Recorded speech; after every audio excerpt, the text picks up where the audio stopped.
Welcome to Panda Strong Podcast. We interview Canada's and the world's top amateur to professional strong women, strong everything. No, strong women, strength athletes, okay, to empower other women across the world to train and compete for strength sports. Yes, I'm Stephanie, aka Sick Stephanie, fantastic, the dancer. My goodies, y'all know me. I will twerk on the platform after I get a PR, and if you can't handle it, then you ain't a man, because I got a great ass.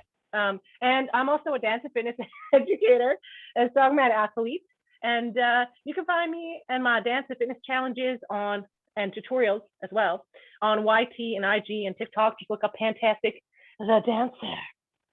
As well, glitter everywhere. If you find glitter, I was probably there. Squirrels and rabbits leave poop. I leave glitter.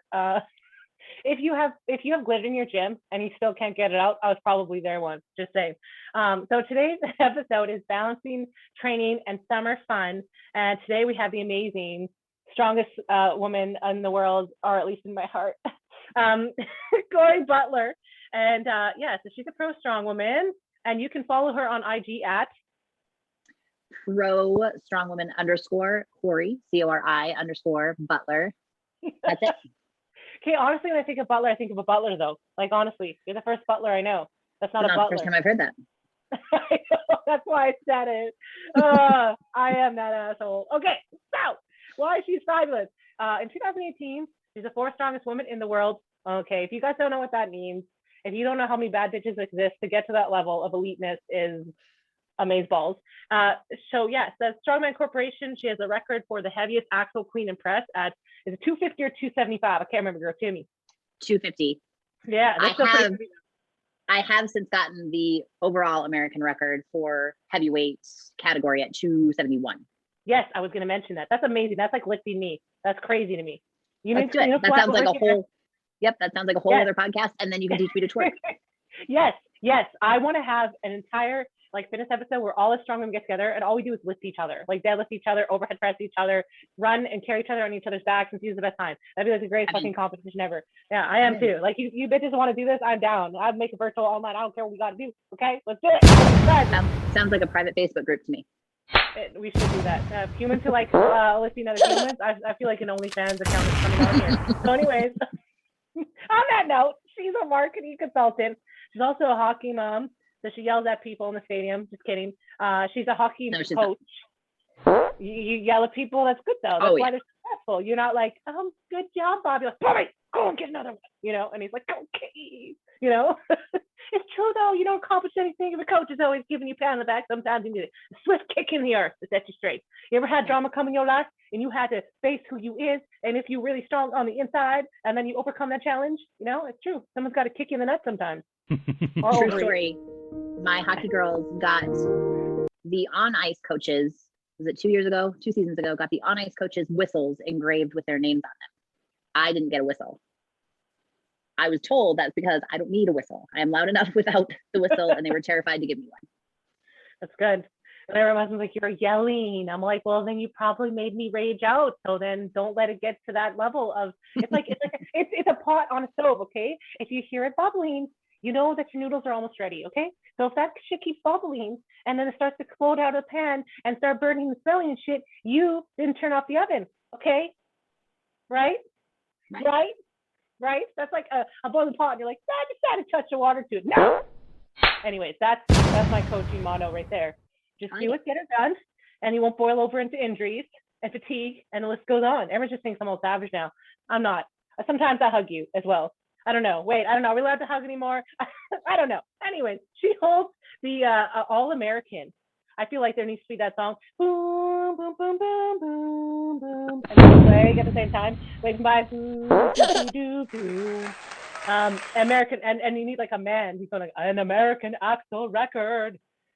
What is that? 271 pounds, right? Is that right? It is. Yes, ma'am. Crazy. Anyways, so she's going to teach us her amazing ways and how she still has fun and is, with her kids and herself and enjoys her life.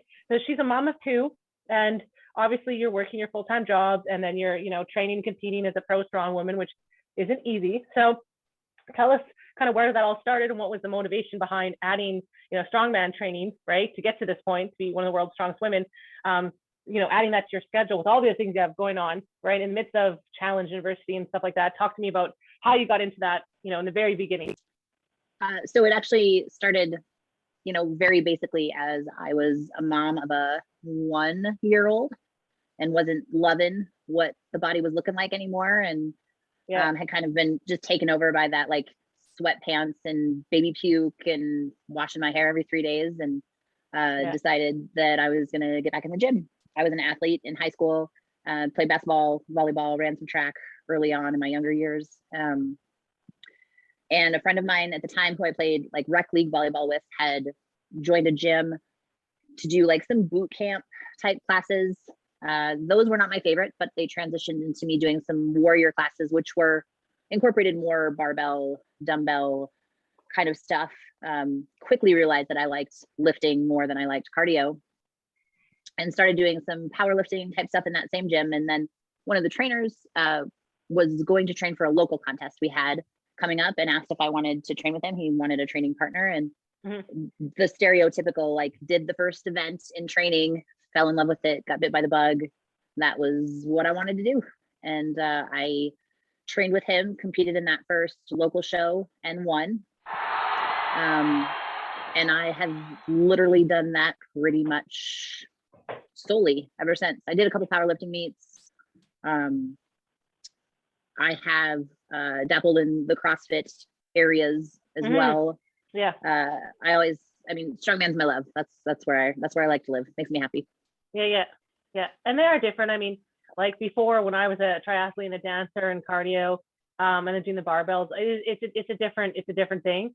And just like you, for me, it's like, I get it. I understand it. Like, I've taught gymnastics. A lot of stuff you learn in CrossFit is something I've taught, but I love Strongman. Strongman is unique to itself. And, it's the different implements and different shapes and stuff that you're lifting, the constant changes and challenges to your body all the time. It's something that, like, you can never fully master, right? It's like, how many times do you see the strongest man or woman in the world win consecutive nonstop? Because you just can't. It's just that's how hard it is. And I love that challenge. So, so back to like you starting into and stuff like that, as a mom, like, obviously when you entered into it, I feel like the community has grown a lot since then, like, especially CrossFit, they're talking about how there's more women, especially moms, young kids, and men. And my personal opinion on it is like I said, I'm a stay-at-home mom. I run a business and I work from home, but generally it's been pretty split. It's been stay-at-home mom, or it's like moms who work and put their kids in daycare. So there's more moms who are like stay-at-home moms, or moms who work, who just find that it's very difficult to meet other women. And the gym, group fitness classes, or training on your own, or personal training, can be really lonely. And women,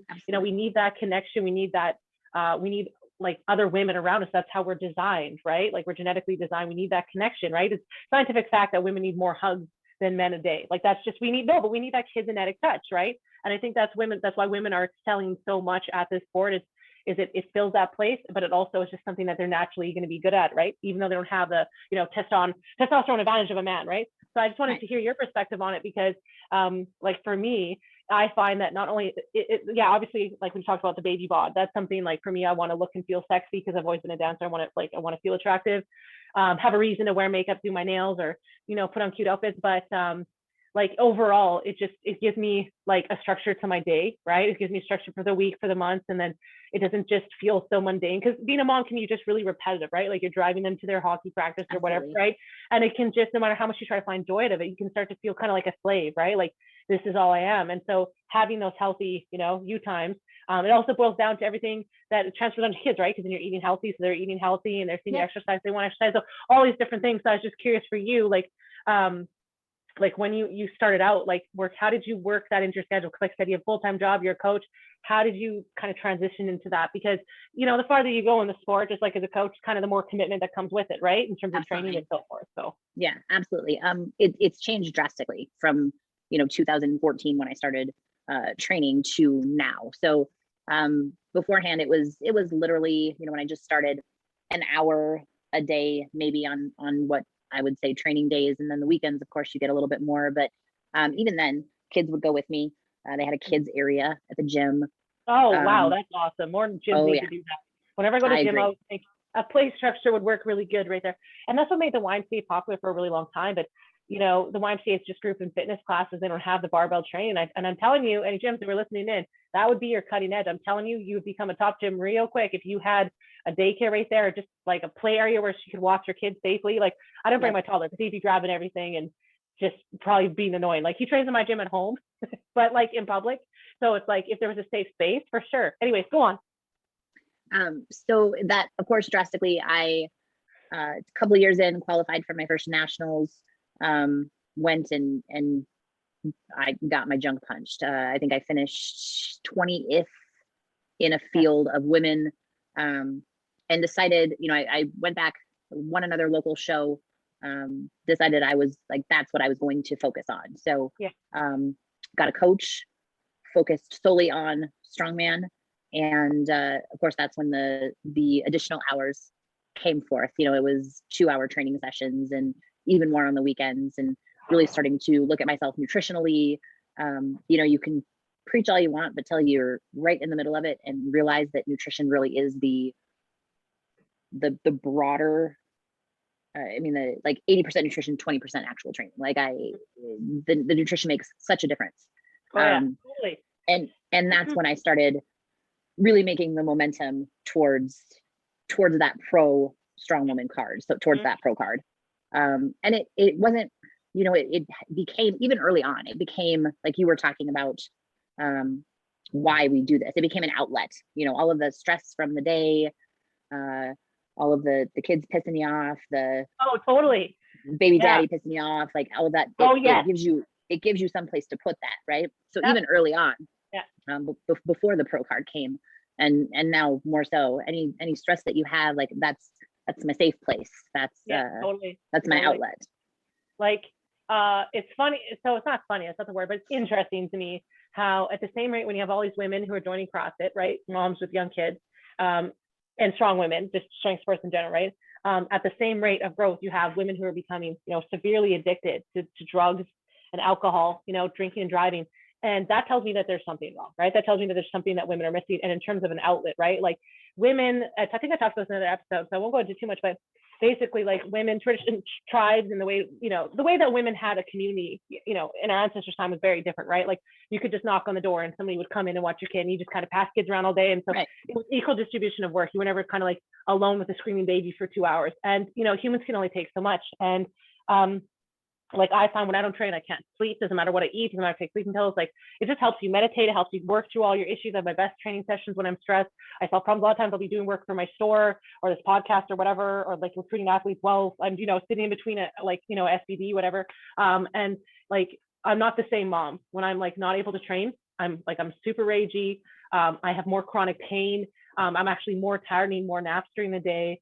So it's like all these things. So when people are like, are you tired? I'm like, yeah, I have to drink pre-workout and convince myself to work out on the couch at night, during nights, go down and lift some heavy weights. Like that's not something that, it's mind over matter, but you feel the difference, right? So it's like, and then all of a sudden you get really good at finding pockets of time.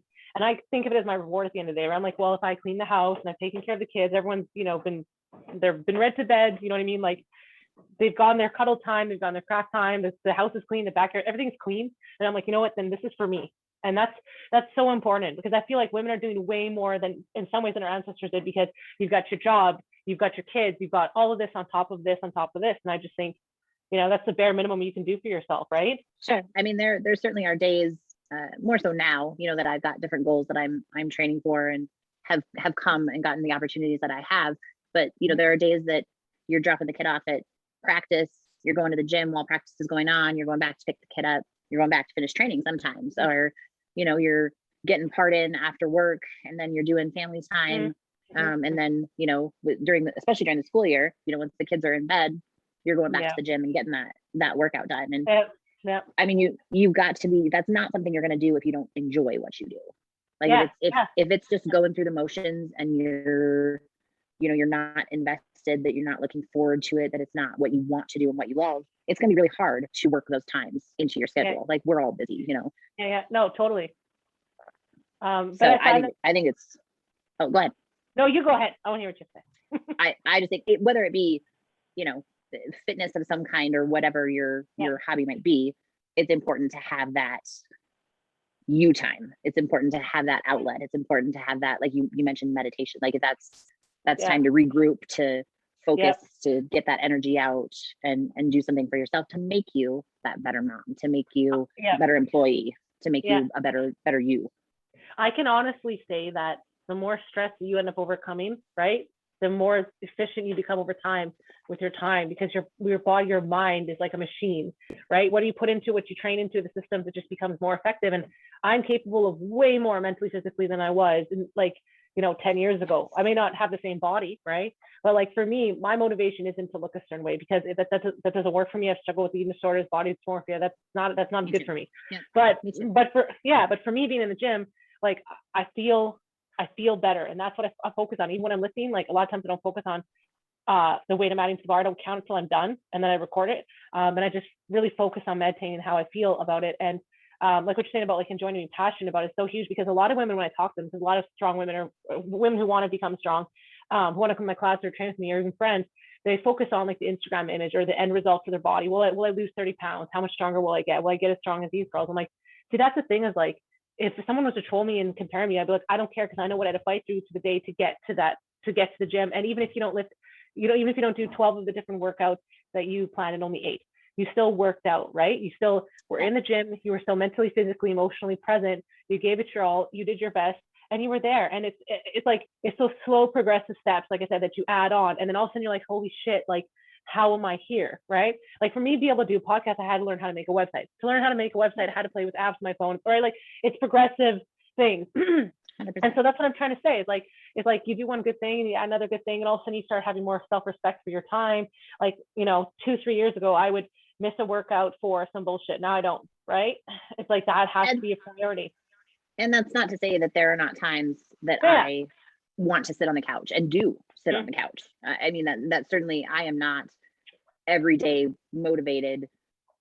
I mean, there certainly are times that I have to push through it, and there certainly are times that want to sit on the couch and watch a movie wins. And the key to that is not to beat yourself up about it. And I'm pretty bad about that too. But I think it's hard to look at what is portrayed on social media. I mean, I'm certainly guilty of it at times, when you're seeing, somebody that is making progress that you aren't, or looks a certain way that you maybe at one time aspired to look that way. It's super hard not to get. I mean, I have actually unfollowed accounts and not looked at accounts just because I found myself falling into that trap. I don't have to look at it. Yeah, totally. If it's going to make me feel bad about myself or my accomplishments, unfollow it. Don't look at it. Totally. You don't need that in your life. Totally. I get sometimes people direct message me, like it's sometimes trolls, sometimes it's spam, but like recruitment for things. And I'm like, I know about nutrition and fitness, but like what you said, actually, I'm really glad you brought that up, because I don't think there's any shame there. I don't think that's a weakness. Like, I used to want to be a bodybuilder. I was really into that. But for me, the damage it did to my health, I had to walk away from that, and I will never go back to that. But it doesn't mean I'm not going to aspire to look or feel fit. But you know what I mean? But my point is like, whatever that is, for once I do the healthy, right things for life, that's what I'm going to accept. And do my best, but accept that. And so for me, it's like, if there's accounts that shame or make me feel like shit, even if they're not trying to, I just walk away from that, because it really is that you need to focus on yourself in the first place, right? If it's not inspiring you, then it's not working. Oh, well, like let it go. But it should never, like you said, never become a negative comparing, because that's toxic, right? So it's like, whatever motivates you, like for me, watching funny videos and putting myself in a cheerful mood, kind of, because laughter gives you energy, pumps you up. That's what kind of helps me. But I try not to watch like super political or serious or dramatic or upsetting things, that I know they're going to me before I work out, because that's not good. And I really just like, I turn off my phone, and even as I'm stretching, it's like just music, and I try not to pick up the phone or whatever. And I'm even more mindful too, like when I'm scrolling in between sets, like to not click on things, and you know what I mean? That can be kind of toxic, like Facebook and stuff like that, because you don't really have control over what pops up on your feed. So, right. But like the end goal, like if I thought about like me doing this strongman post C-section, right? My baby's 10 months old. When I first thought about doing this before I started the podcast, I was like, I have it written down. I can show it right now, but I had it written down that I wasn't going to even lift weights till this time, like start lifting weights. Never mind have a podcast. And it's so crazy to me, because like I was just like, you know what, I'm going to try it. And there's times where I've had to stop and like regroup, and my body wasn't taking it. I had to change things and adjust things a lot. But I was like, I'm not going to quit. I'm going to keep lifting. If I thought about it like, oh, well, it's going to take me 3 years to get as strong as I was post, pre-baby, then I would have done it. My body's pretty close actually to what it was when I was like training for nationals right before like I had, my baby. So You never know what your body can or cannot do. And that's what I'm saying. Those things are stupid. Weighing yourself 100%. for me, like it's like anomalies that actually, you know, kind of are like a figment of imagination, right? Because like your body weight on scale doesn't determine your health. So I felt like those things just get in the way. You know what I mean? Like at the end of the day, right? Like even when you're listening to music on your phone when you're working out, just like scroll past something that doesn't make you feel good. Like you don't have to force. Like it's like your body responds to negative energies. If I'm around people that are toxic, I get nauseous and I feel sick and I carry that anxiety and stress. So it's like block out anything that's not helping you get to where you need to go. It's as simple as that. Try to stay on positive vibes. And if you're having a bad day, cry. Like you should take a day, whatever. It's all good. Don't beat yourself up, but never let anything stop you or own you. You know what I mean? Like if you're sitting down, you're like, okay, well, it's gonna get done, right? There's a will, there's a way it's gonna get done. Just do something. Just do it. You know? Yes, Nike, I'm stealing your expression. Just do it. You gave them credit. It counts. Yeah, it's free advertising. I'm gonna send you an invoice. You better send me a check in the mail, Nike, because I'm reaching all of your demographic. And demographic you aren't reaching that you should. So, anyways, you obviously have an incredibly strong upper body, obviously, because of your records. You're really good at the push and pull. I always think of that song, you know, like Salt and Pepper, like push it real good. You know what I mean? Do, do, do, do, do. Oh, I know the song. Yes. Aging myself. So yeah. So like you're a heavyweight, which you don't look like it. That's why, like I said, none of these things, you know, mean anything because our body cares everything. I'm like, I'm a heavyweight too. Oh, that makes you heavyweight. Yeah. You should say like I'm a heavyweight and I'm like flex, like your guns, like walking the bar. I'm a heavyweight. God, you're giving me bicep shame. Stop it. So tell us about your training program and what exercise you used when you were training to attempt the axle bar record, like when you were, you know, getting close to that time. What were some of the, be specific, what were some of the workouts you did, girl? We can copy you. So obviously, you know, there's a lot of clean and press work. There's that's kind of a staple when you're talking about a clean and a press.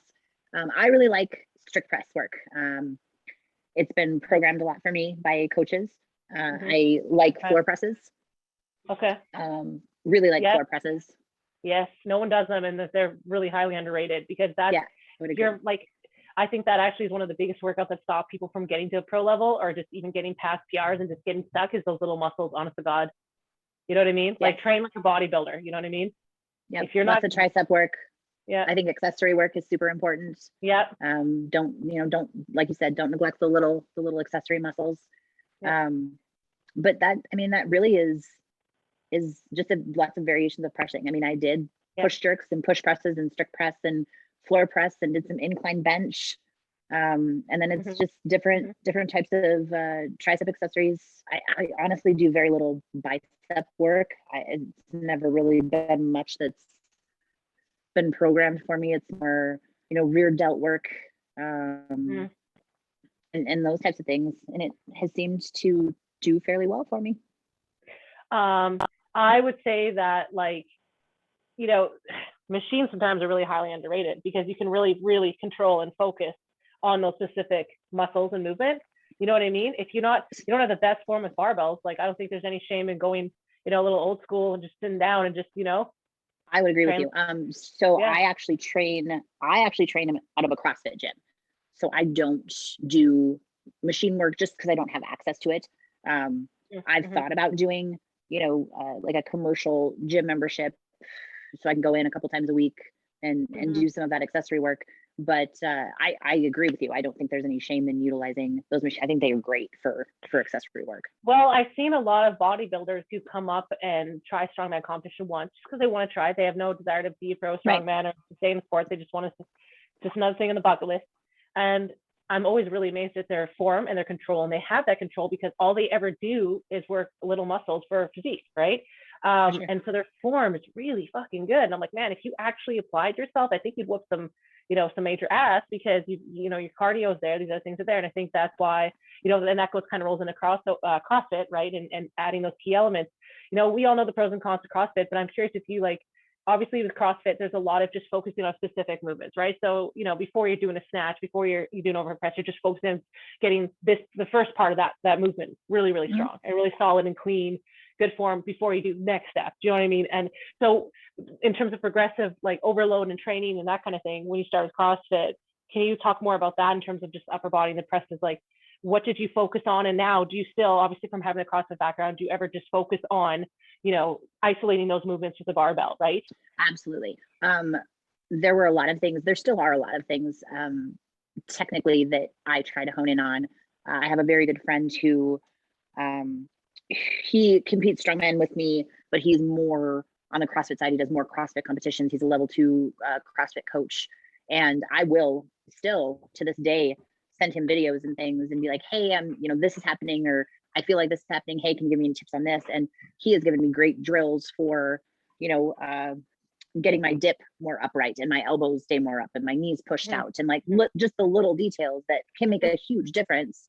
And there are drills that I will do with an empty barbell against a wall to make sure that I'm creating that muscle memory and getting that feeling of a proper dip before I press. And no matter what your sport is, that's one thing I love about CrossFit, is that you're able to scale all of those movements. Now, just like with anything else, you got to check your ego at the door. If you got to do some banded pull-ups or some banded push-ups to get your proper form and make sure that, you get some assistance there. If you've got to, don't be afraid to start with an empty barbell. Don't be afraid to start with a 15-pound dumbbell. It's all about building that strength and building that form. And we all started somewhere. I started there. I think a lot of it is, checking your ego and really focusing on what you're wanting to build, and don't be afraid to ask for help. Yeah. And like what you're saying with like the assistant movements and not having a lot of weight on it, like I cannot overstate, like how important it is to do pauses, like deadlifts and holds and pauses, and work on your grip strength and really slow down that movement as slow as you can. If you can do it extremely slow with a ton of reps, let me tell you, your form is going to improve tenfold, right? Because it's easy just to jerk it up. I never got taught properly, how to do log press. When I first started doing it, I would literally pick it up and use my hips and just, bam, in there. I never ever used, I didn't even use my arms till it was basically over my head, right? It was just forearms, just, you know what I mean? And so that was bad. And that's how I pulled my shoulder when I was training for the competition, because I didn't know what the hell I was doing. So it is very important. So for me, I was what can I do differently the second time I go at this, right? If I'm going pro, now that I know what I know, now that I've made mistakes, I was it's like a clean slate, right? I can try again with all this knowledge. So it's I'm going to focus on nothing but bodybuilding, the Pilates stuff, the dance stuff I know that's going to help me, have a proper hip and back and knee and leg health, just proper composition, right? In terms of strength, everything's balanced. And then focusing on those auxiliary lifts and not just a 5-3-1, right? It should be much deeper than that, because with strongman, it's not powerlifting. Your movements aren't always the same. You really need to make sure all of those little things are taken care of, right? So you don't get injured. That was my whole take, but I think that upper body is something that women always struggle with. And I don't think it's a matter of doing enough reps or training enough. I think a lot of it boils down to, like I said, is fine tuning it to pauses and focusing on, certain parts of that lift. You know what I mean? I think consistency is definitely key. Overhead press I was not always statically strong overhead. It used to be my least favorite thing to train. Oh, wow. But at some point, as you're competing, there's always these, my favorite thing about strongman is the variety. But that in those competitions, you're always going to have some kind of overhead. You may not know what it is. I mean, that's going to change from show to show, but there's always going to be some kind of overhead component. So it was important to me to get better at that. So the consistency of that, whether you're making sure you do it a day a week or 2 days a week, just making sure that you're taking the time. Again, ego goes out the door, because chances are, at least for a while, that's going to be the weaker of your lifts. Yeah. But the only way to get that better is to put in the work. Yep. One thing that's always saved me in terms of training throughout the years on and off is never go 3 days without training, right? 2 days, okay. But on your third day, you better do something, because otherwise that's when you start being inconsistent and falling out of it. And then you're how many days out of an entire 30 days did I actually train? And people understand, if you do leg day and you can't walk, like I said, you can sit and then focus on things like you're talking about, right? Presses from the rack, on the floor, right? There's never, I can't train anything, right? Active recovery, there's always something that you could be doing. And I think that's what saves your muscles, right? Not just from atrophy, but just in terms of keeping them limber, right? So that you're not at a state of possible injury. it's when you go back in the gym, because people will miss, and they're like, they go hard in the gym and then they plateau, especially new lifters, right? And they plateau or they get hurt or whatever, and it's like this, right? So they're consistent maybe, but it's just these extreme highs and extreme lows, right? So sometimes right. And it's the whole package. I mean, I have learned the hard way to make sure that, you know, working on your mobility is part of that. Making sure you get a proper warm up is all part of that. So no, it's not going in and always hitting heavy reps. It's not, and I, you know, luckily I've had coaches that I've been able to talk to and tell me when I should rest, and been able to listen to my body or learn to listen to my body when it needs rest. And there's nothing wrong with that. But if you do, I mean, there's no harm in, if you know you're not feeling well, just go in and, you know, ride the bike for half an hour, 45 minutes, do some kind of yoga session or some kind of stretching session, or do some band work, you know, for half an hour. Make sure that you're primed and ready to go for the next day's training. Like, there's absolutely nothing wrong with that. And those things are extremely necessary. I'm still to this day, you know, the more muscle you get, it seems like the less mobile you are. So I have terrible shoulder and upper body mobility. That's not a joke. Like, I told people, like, I used to be a pro competitive, like, ballroom dancer, and like I taught ballet, I taught gymnastics, acro, yoga, and I can tell you for a fact that I learned early on is, like, I had to give up partner dancing because there's no way I could be good at both. Like, at first I was like, okay, I'll just do the lead, I'll just do the dude, and I'll lift the girls, because there's not as much flexibility involved. But you can't even hit the speed, like, because muscle's heavy, right? Whether it's fat or muscle, your weight. And when you're dancing, it's just dead weight. And so it just got in the way. And I was like, yeah, so my dance tutorials is one thing, but dancing with another human, like, I saw an immediate difference. So yeah, you can't have both. And that's why, like I said, the way I look at it is, you may not be able to do full split. I could still, until I have this left leg, which I can obviously stretch back into, but you should never, ever not stretch, because then you're fucked. Super important. Yeah. Like, super I'm like, important. I'm not expecting you to do drop split here, but like, you still need to be able to do your hip and knee stretches and mobility. That's so important. Like, I do chain squats at the end of my workout, and I literally just hold on to that onto my rack, and I just get like ass to the ground, and I pause and I sit there, you know what I mean? And I just keep adding more weight, and I try to, as the weight increases, I actually try to sit lower and longer, and really just, you know what I mean? So I can't get up anymore. And that helps with the flexibility, right? So I'm not just jerking it, right? I'm just slowly, and it's PNF, right? Like, PNF stretches, and that's a part of, obviously, CrossFit, right? Is that gymnastics elements, that PNF elements, and I think that's a strength that CrossFit athletes have that maybe some strong women, men athletes don't have. That's my opinion, but I think it's something that they could add.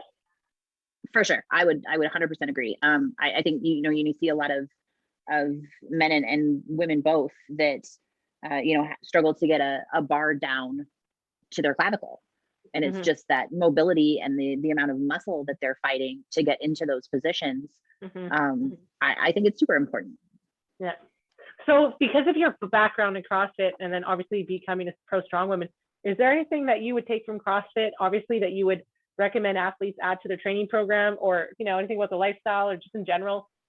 I think, you know, I don't do it very often. I will jump in on a WOD every now and again. I think it's great fitness. I think that it gets a bad rap sometimes as a strongman. You know, people see strongman sometimes as like stereotypical Neanderthals, right? If you've got a bunch of muscle, you've got to have the IQ of a pencil eraser. Same thing with CrossFit. You know, I think people see what is portrayed on social media a lot, and what is portrayed on TV, and that's not necessarily, you know, what it is. The athletes you see on TV are elite level athletes. You go into a CrossFit gym, and it's not necessarily the same. Like, I talked about scaling things, but I think it's a great balance. I think it's a great balance of cardio and strength, and you know, it's basically a HIIT style workout, if you will, interval training, things of that nature. So I think whatever route, you know, whatever makes you happy, whatever fits your goals. There were a couple of open workouts I did this last year. They kicked my ass. I don't ever want to do them again, but, you know, whatever gets you in the gym and motivates you to go. Yeah, for sure. I think it's great. I think interval training, you know, it's no different than me running a farmer's sandbag medley, or a yoke keg medley, or, you know, that's all different stimulus. It's all intervals. It's you know, it's not just picking up a deadlift bar or putting something heavy overhead. You know, it's still, you still have to have amount of cardio in your training to do strongman. You're always going to run a medley. So I think it's, at the bare roots, it's all kind of the same thing. It's just different movements involved. It's all you got to want to be fit, you want to be strong, you want to be healthy. It's all kind of one and the same, whether you choose CrossFit or strongman or powerlifting or Zumba or, whatever the case might be. Yeah, for sure. Training until you master technique. Just keep training, keep trying. I'm gonna be 1 sec. I just have to check on my mom because she's watching my baby and my toddler upstairs. I just 1 second because she's going back. I don't know if she's okay. I'll be 1 second, 1 moment. Don't go anywhere. We're almost done. We're halfway through the question. Okay. Right here. 1 sec.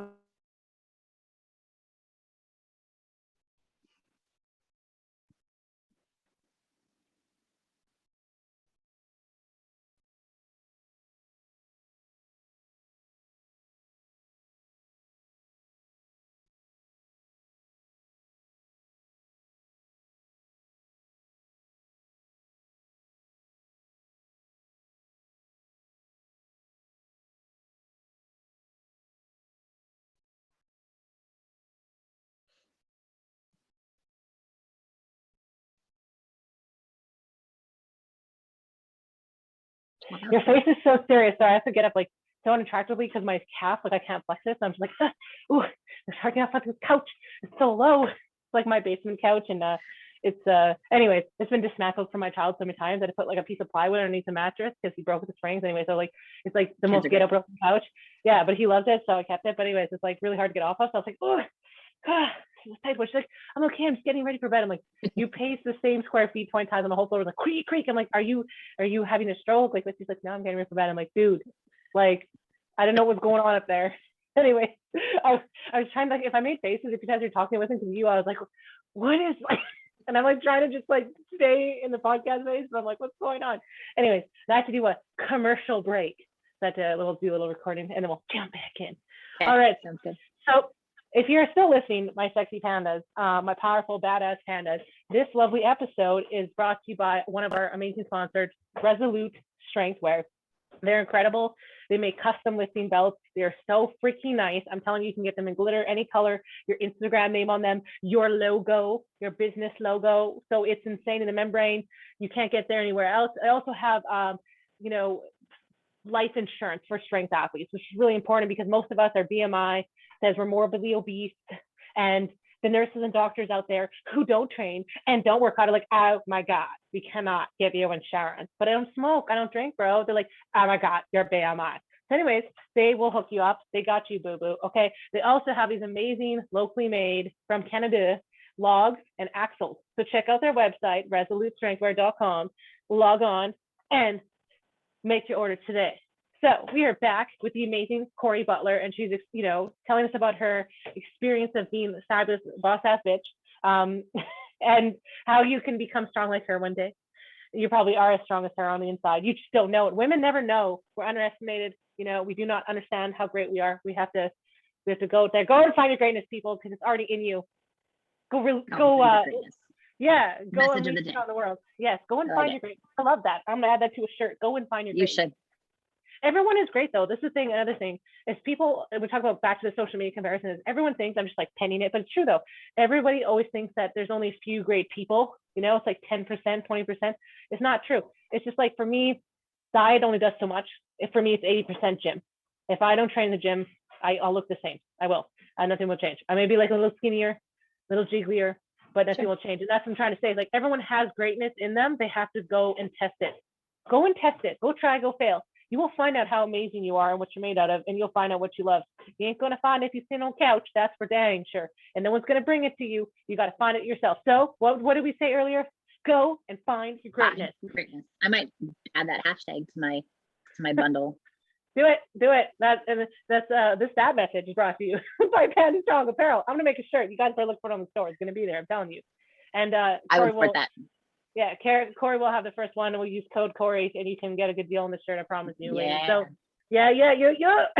So, like, what were some habits that you kind of integrate into your life to balance summer training fun with your kids? Obviously, in the summer, kids aren't in school, so the challenge is on, right? Then you're in the heat all day, which is tiring. So, how did you make that work? I would say that, well, my daughter's a little older, so she doesn't get forced to go as much. She will work out every now and again. Now that she graduated high school in May, so she's not super gun ho about hanging out with mom much anymore. My son, he will more than her come in and do some workouts, get some things. Actually, if you can see this guy, so It's beautiful. Frank at Texas Concepts sent my little guy his own custom circus dumbbell. Aw. Yeah, it's adorable. So he does enjoy it. Obviously not, working out 4 or 5 days a week like mom is, but he does enjoy it. He's very active. He's into his sports and things. So he also likes to, usually I'm training it off times because of my 8 to 5. So he'll bring his hockey roller blades, set up nets and skate around, or bring his glove, and we have like a net that we can set up that he can hit into. So that those types of things help. But when they were younger, I'd put them on the sled and let them ride the sled. I think they've sat on the yoke a couple times, and we've run yoke, or they'll sit in the back of a truck while you're doing truck pulls. They just think that that's the neatest thing in the world. But there's certainly a lot of promises of, do this now and we'll go to a movie when we're done, or do this now and we'll go get ice cream, or you take a lot of breaks and sit with them for 5 minutes and talk about this, that, or the other thing, or you're playing a card game in between sets. Like you got to get creative. They're at the younger age, they're pretty willing to entertain themselves. Not to say that there hasn't been more than a handful of times that I've sat them in front of Disney or SpongeBob or this, that, and the other thing, and had them watch a show while I was getting training in. But I mean, you make do. Family time, my son is still loves me enough to ask for 5 to 10 minutes of snuggle time before I take him into bed. So that's kind of our time. You find your rhythm, you find the moments that are important to them and important to you, and you just try to balance it as best you can. You can't feel guilty.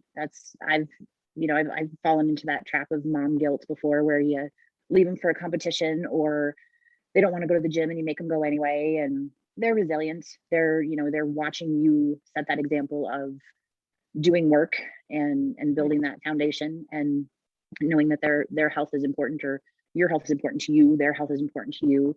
And they watch, they're little sponges. They watch what you do, even when you think they're not watching what you do.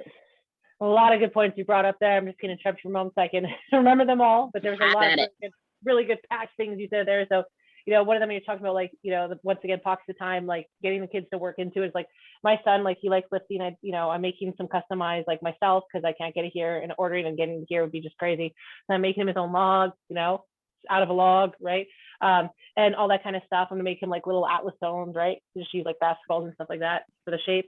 Because like that gives him an interest in it. I'm not trying to make him elite level athlete at 4 years old. It's funny because you get a lot of criticizing comments. Like I posted on this group to like get some ideas of diameters, right? Because so to save me some time. And people are like, oh, you're gonna hurt your kids. And I'm like, okay, no. Like I'm not leaving him unsupervised with an Atlas stone, and I actually locked my weights so that when I put all my stuff away. Actually, it's motivation for me to keep my gym clean, because I have everything super organized and locked up so that he can't all of a sudden hurt himself when I'm putting the baby to bed because he's gone to the basement to work out without me knowing, right? So I thought of all those things. Thank you very much. But like if I want to practice like truck pulls with my sled, he can sit on it, and I've done that, and I've pulled him around, and he loves that. You know what I mean? He loves flipping tires. So it's like, it's like, you won't always have like all your workouts done if they're working around with you, but once again, you're still working out, right? I used to, when he was younger, I used to do my like yoga stretches and my resistance band workouts in the living room, and he'd pummel me, and sometimes I couldn't finish, or like sometimes he hurt me, or sometimes he'd work out with me, or sometimes he would just watch TV and whatever, like you said.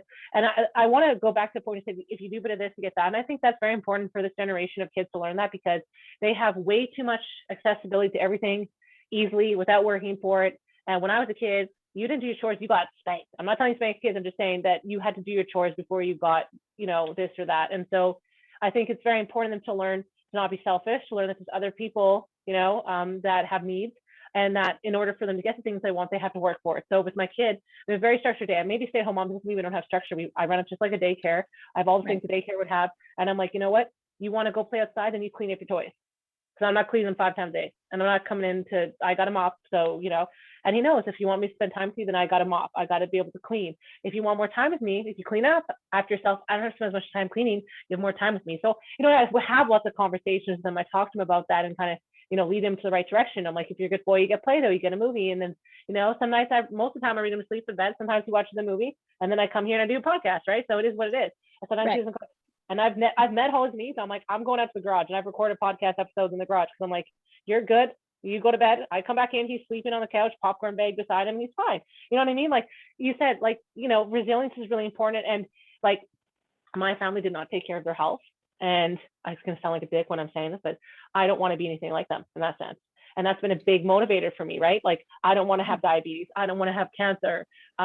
So I don't smoke. I don't drink. I don't do drugs. And it's not me hating on anyone else or judging anyone else. It's because I don't want my kids to be exposed to things. I don't want to fall. There's certain things.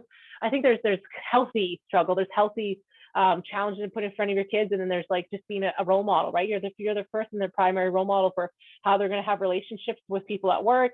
If they're going to become an entrepreneur, you know what I mean? Like how they're in school, like you have a huge influence on all of that. And so for me, my son has seen me take courses online.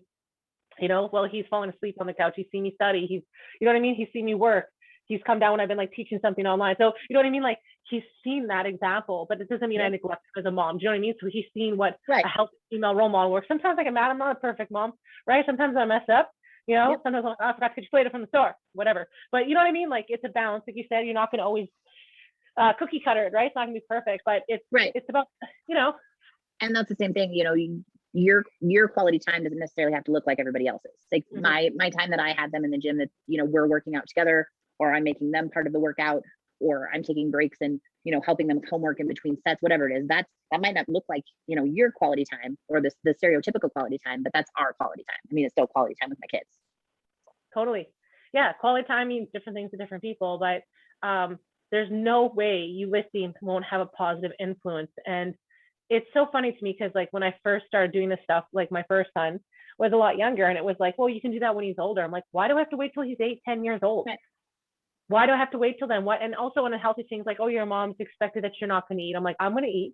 Even if it's just protein bars or protein shakes, I'm eating. I'm not going to skip meals. I'm going to take my vitamins, my supplements. I'm going to have a shower. I'm going to wash and cut my, like what you're saying, self-care, right? Like, no, and it's just so funny going back to when I had my first son, because I wasn't in this mindset, right? And reflecting back on pictures and times, like it's like I'm a different person.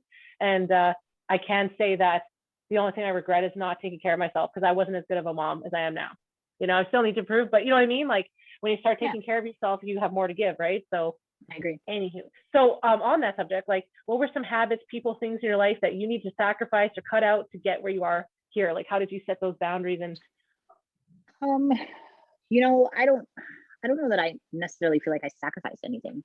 I think there are some situations, and not necessarily just in strongman, but there are some situations in life where situations happen or life changes happen where you find out who people are that are really supportive of you and really enjoy spending time with you, and who are people that are toxic influences in your life.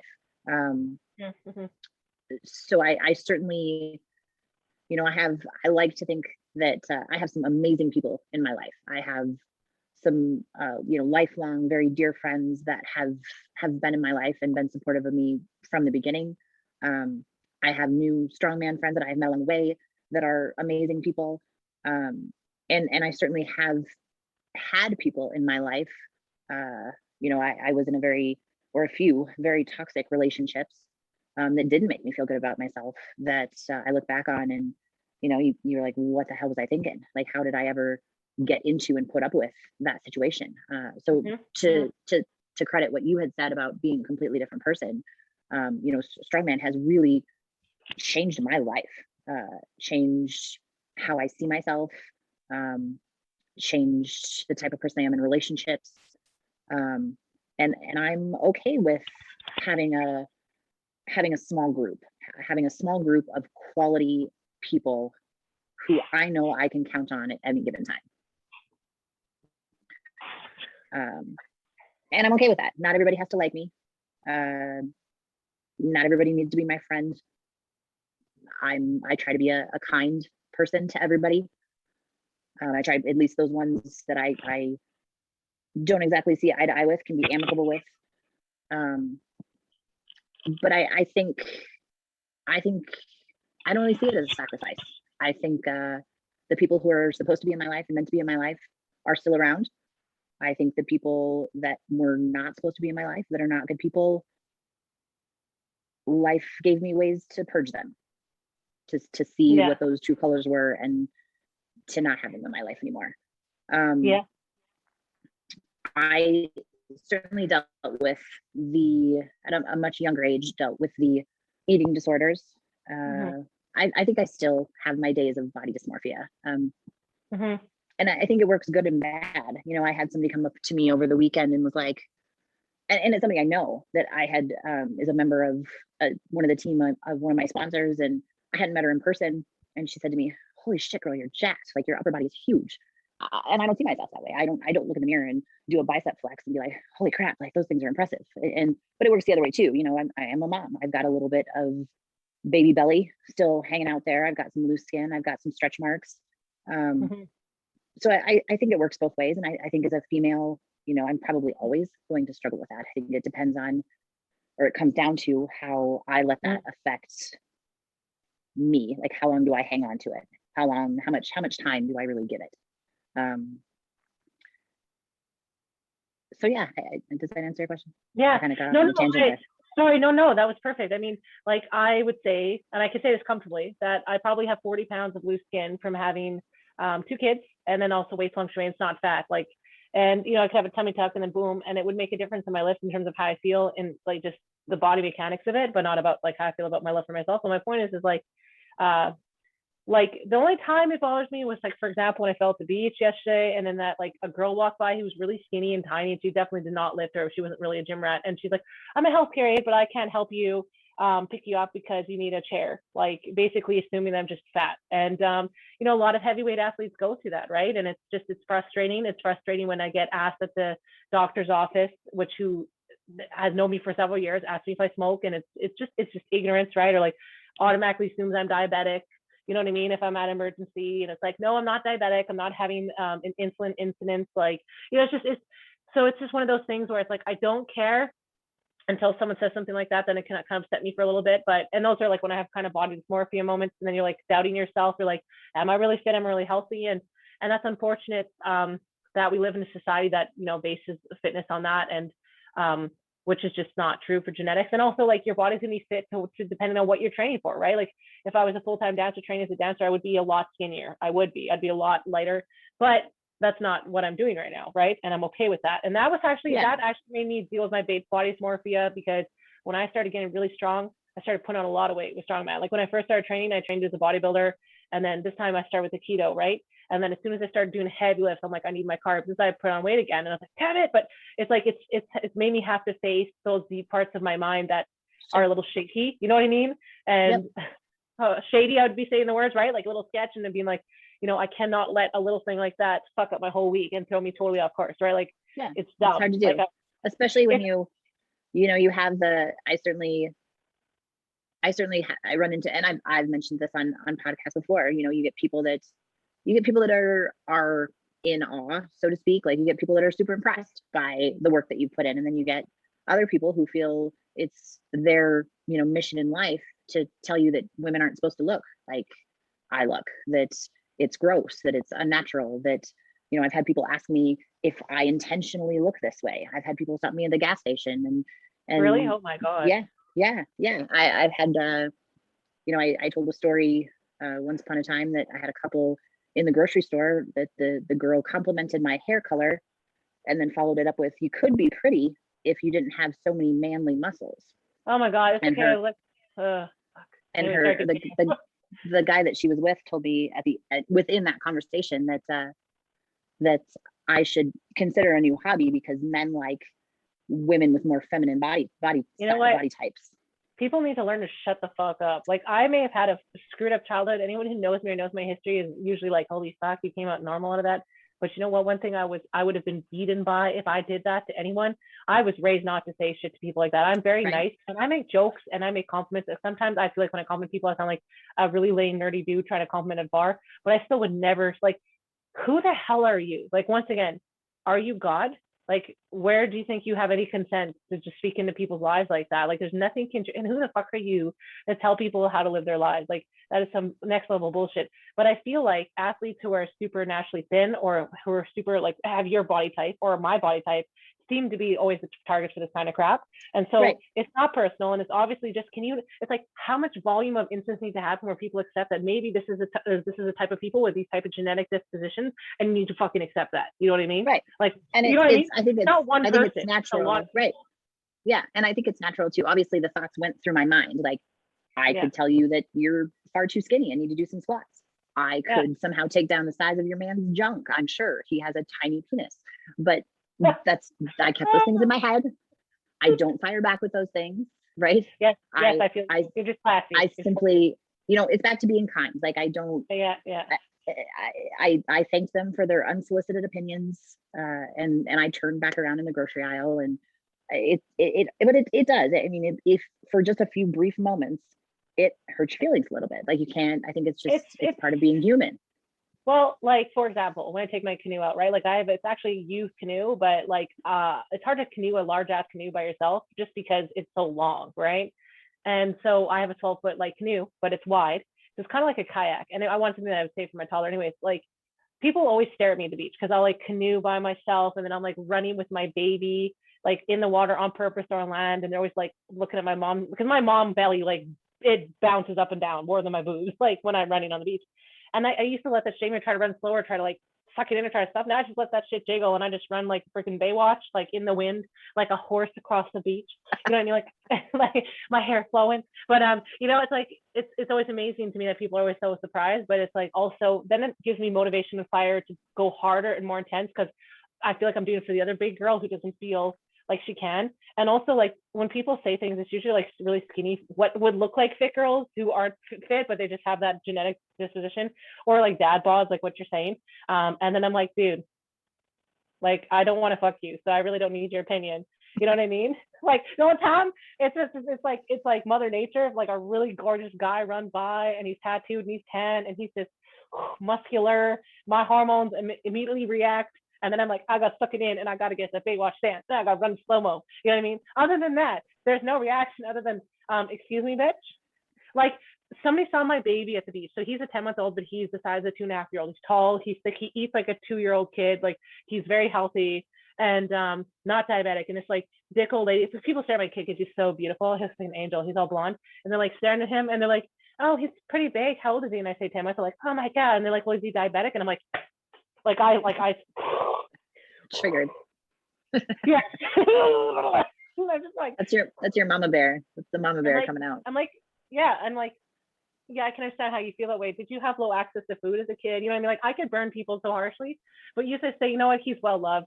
He got the chub. You know what I mean? But it's just one of those things. And it's like, what I'm trying to say from this is that no matter how you look, no matter your age, no matter what, there's always going to be somebody who say something. Don't let it fucking stop you. Like, it's still going to may upset you. Like, I don't think that ever goes away, like you said, but I'm not as fucked as it used to be. Like, that used to wreck me for days. I'd be out of the gym for like 4 or 5 days. I feel like shit. I try to portray that to my hockey girls too. Like, it's if I could get out one message, if I could really hit home with one message, it would be to portray that, women can be strong. It doesn't matter. You got big muscles, small muscle. I mean, whatever you want to accomplish, like, just be proud of that. Like, don't let somebody tear that away from you because they're a dick. Like, don't let people steal your joy. Their goals. Yeah. Right.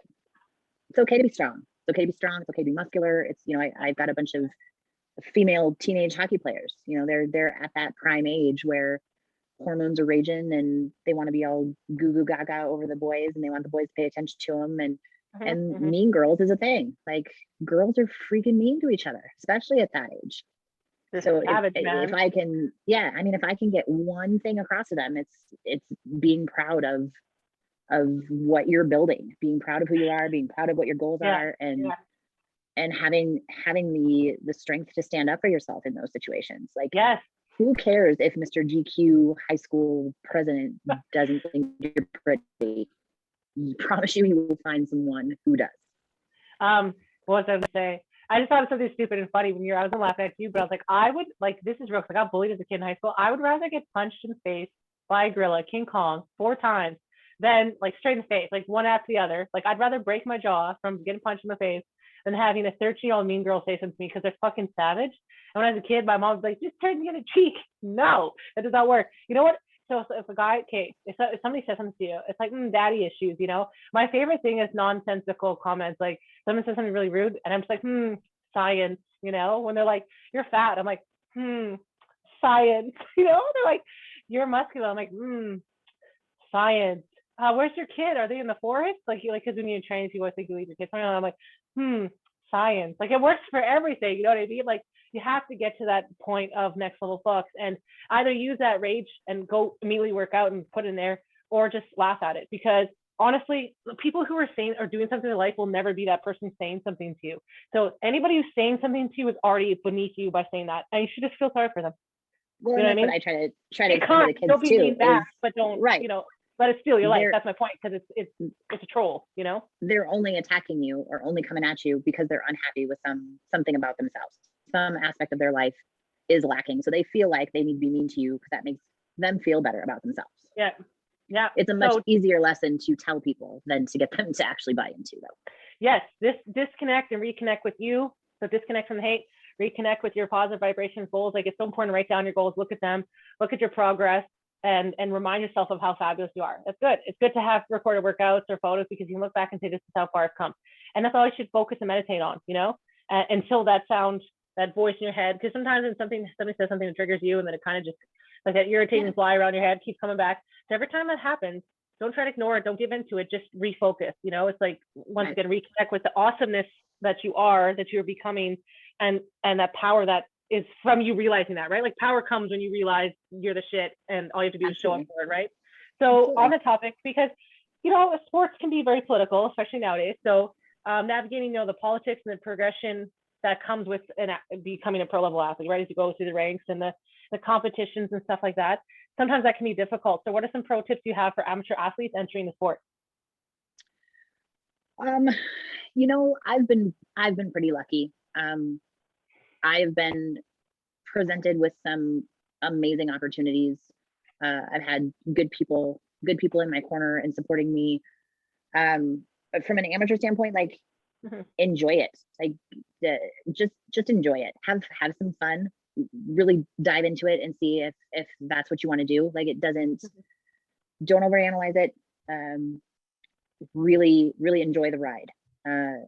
It's make some friends. You know, strongman's a great group of people for the most part. And I really can't, even at the pro level. Like, I've been really lucky not to have to deal with a whole lot of douchebaggery. Like, I really I have really gotten out of it what I feel like I have put into it. And even more so, like, I've had some opportunities. I still am getting. I was able to release to the masses today that I'm gotten an invite to a World Ultimate Strongman show that is now going to take place in Dubai. So I'm going to get to compete, you know, internationally on World Ultimate Strongman stage, first women's show that they've done, with the likes of Donna Moore and Andrea Thompson and Annabelle Chapman and Jessica Fithin. I mean, just some of the women that I have looked up to in the sport, that I have taken cues from and watched videos about, and I get to compete on the same stage with those women. Like, it's hard to wrap your brain around. And I think if you surround yourself with those good people, you know, you really don't have to deal with much of the bullshit. I would say, if possible, steer clear from the bullshit. That's the thing. Don't even try to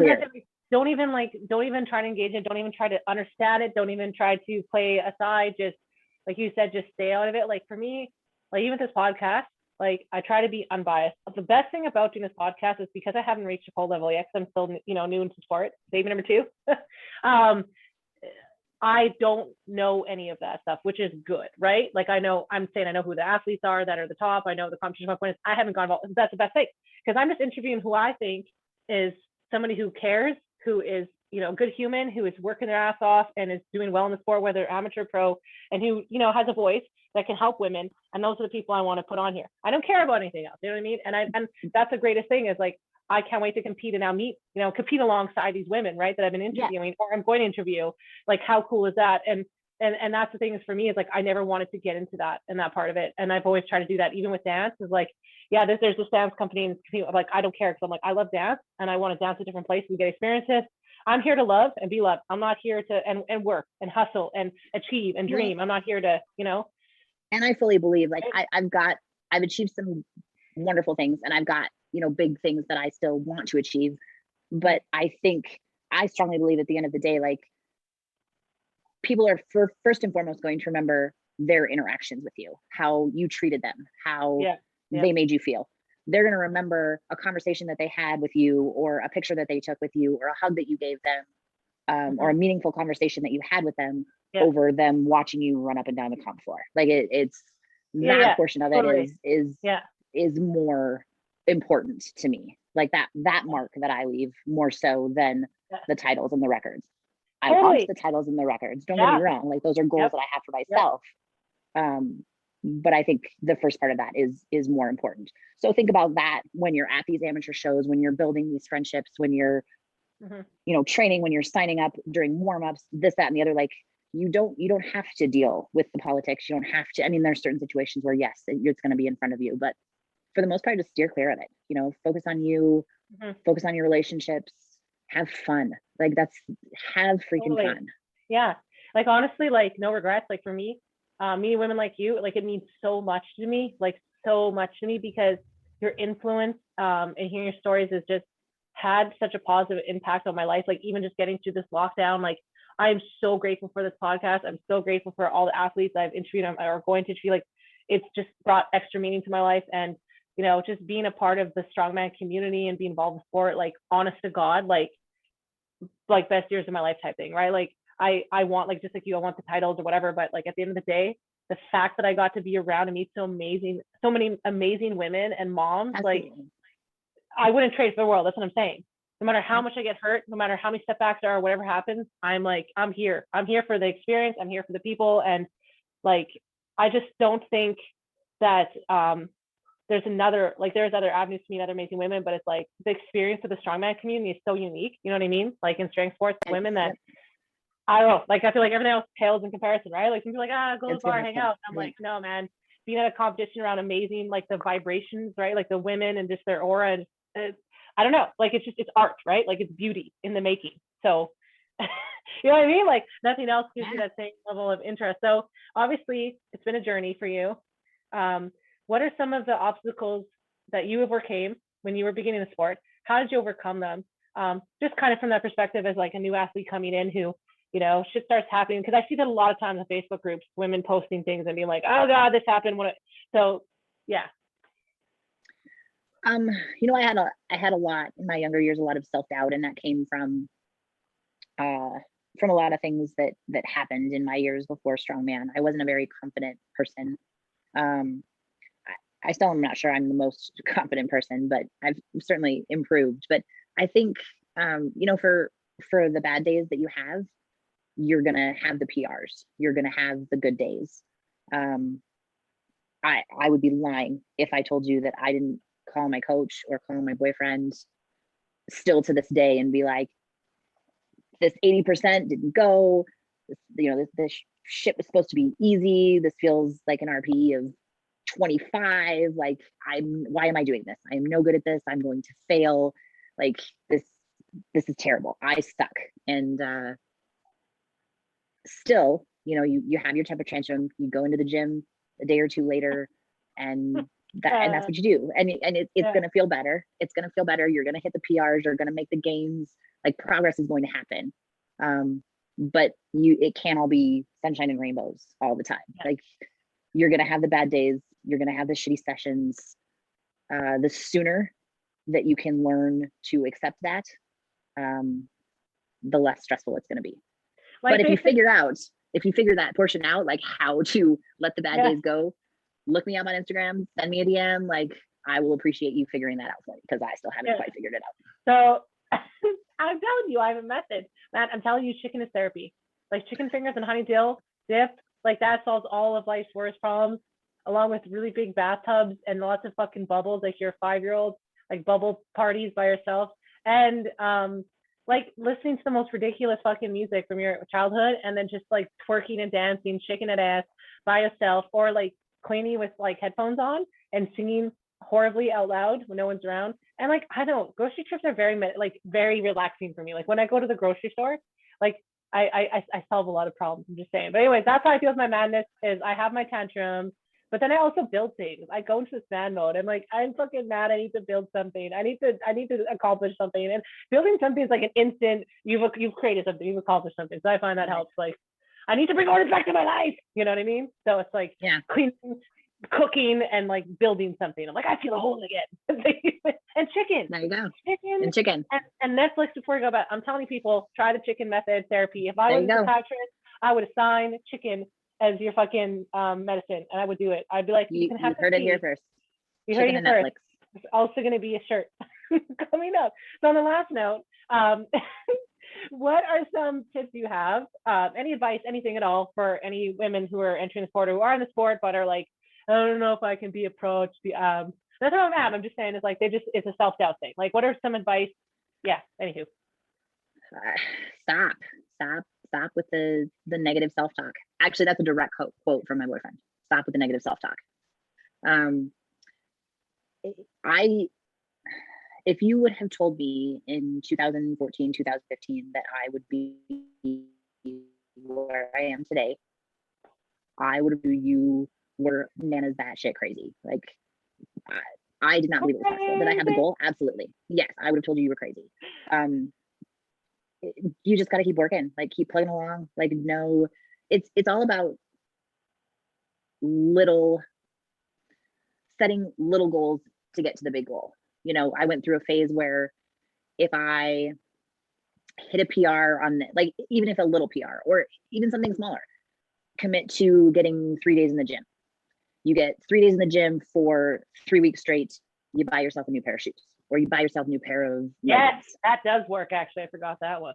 100%. And I did have to do that very early on, and it gets easier, you know, when you are meeting those goals and you get that pro card. Like, the further along you get yourself, the more you realize that those goals are attainable.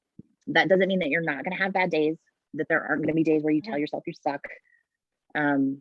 But you got to let them be those bad moments and not let them, Titanic crash what you're setting out to do. That's